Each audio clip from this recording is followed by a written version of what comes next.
Bonjour et bienvenue dans One Africa Podcast. Je me présente, je m'appelle Nina et je suis votre host. Dans ce podcast, nous allons parler de marketing, entrepreneuriat, business au sein de la diaspora africaine. À travers les épisodes, vous allez découvrir mon parcours et ceux de mes invités. Dans cet épisode, je vais vous parler de l'importance d'avoir un bon service client. Pourquoi? Parce que souvent dans notre communauté, on a tendance à ne plus vouloir retourner faire nos achats de produits ou de services à cause d'un mauvais service client. Je vais vous parler de 2 éléments à comprendre sur le service client et 3 choses à mettre facilement en place si vous êtes une petite entreprise comme moi. Bonne écoute! Alors pour commencer, je vais vous parler des 2 éléments à bien comprendre pour avoir un excellent service clientèle. Tout d'abord, il faut d'abord comprendre ce qu'est un service client. Donc, je vais vous lire une définition qui sort du site internet definitionmarketing.com. Donc, l'expérience client désigne l'ensemble des émotions et des sentiments ressentis par un client avant, pendant et après l'achat d'un produit ou d'un service. C'est le résultat de l'ensemble des interactions qu'un client peut avoir avec la marque ou l'entreprise. Donc, ici, il faut impérativement que vous améliorez votre service client. C'est-à-dire que si vous avez un site e-commerce comme moi, il faut que le site soit bien organisé, qu'il soit agréable à visiter. C'est déjà un plus pour l'expérience de votre client. Ensuite, le système d'achat. Est-ce que c'est trop compliqué? Est-ce que vous allez lui demander trop d'informations?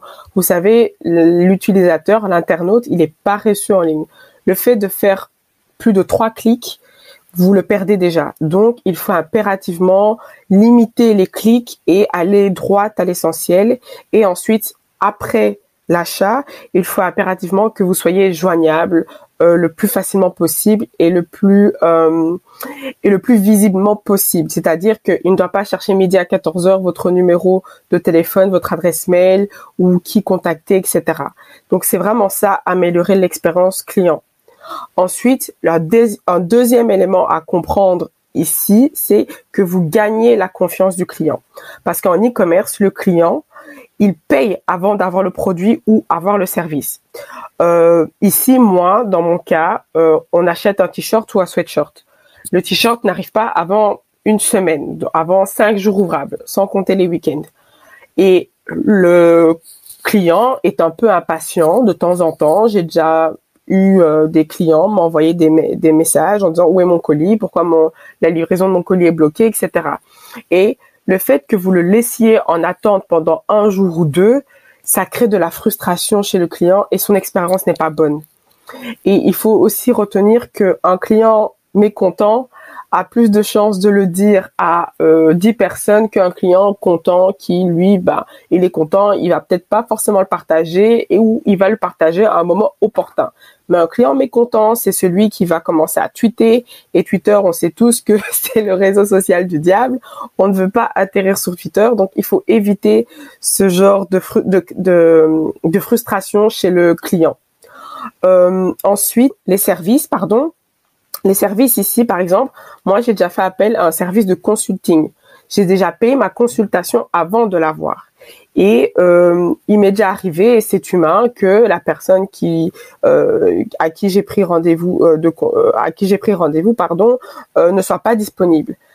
Ce que la personne a fait, c'est qu'elle m'a écrit un mail 1 ou 2 heures avant la réunion, avant le consulting, et m'a prévenu qu'elle ne serait pas disponible.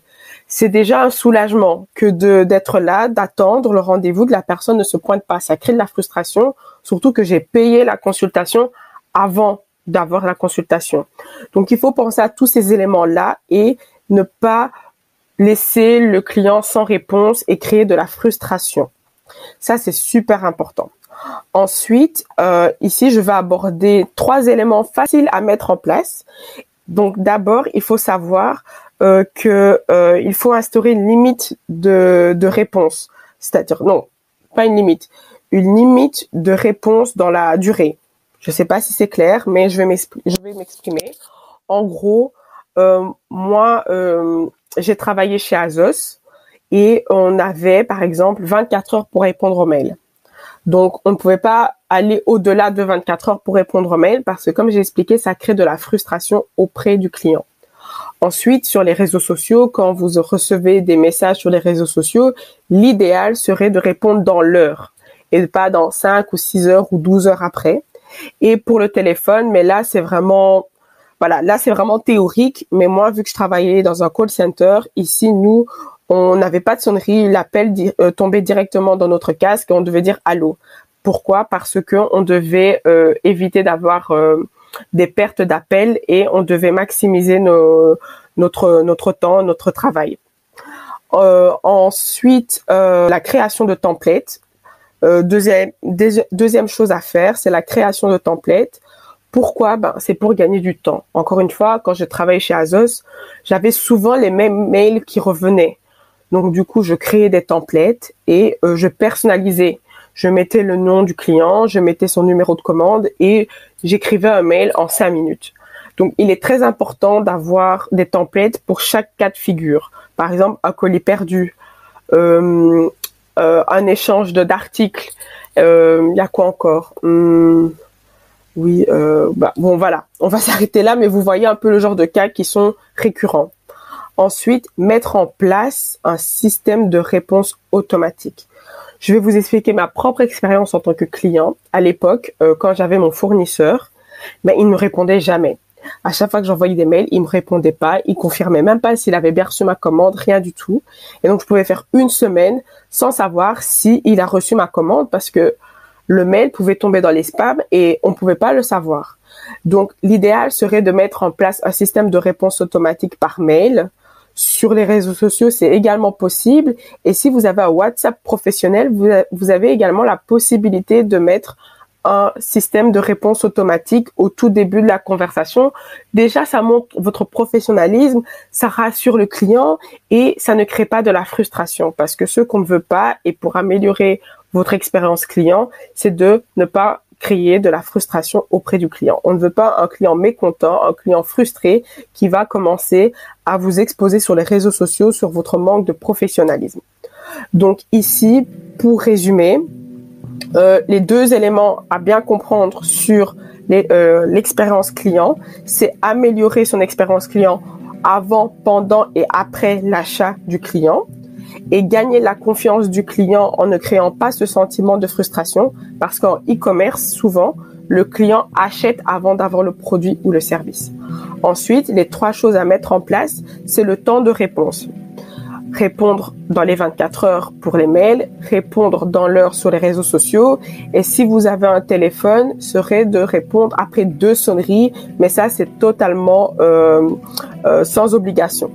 Ensuite, créer des templates pour gagner du temps parce que vous ne voulez pas passer 10 minutes à écrire un mail alors que vous pouvez faire autre chose. Et puis, mettre en place un système de réponse automatique pour ne pas créer de la frustration et montrer votre professionnalisme auprès de votre client. J'espère que cet épisode vous aura plu. N'hésitez pas à laisser 5 étoiles sur Apple Podcast et un commentaire. Vous pouvez également laisser des étoiles sur Spotify. Et moi, je vous donne rendez-vous très bientôt pour le prochain épisode.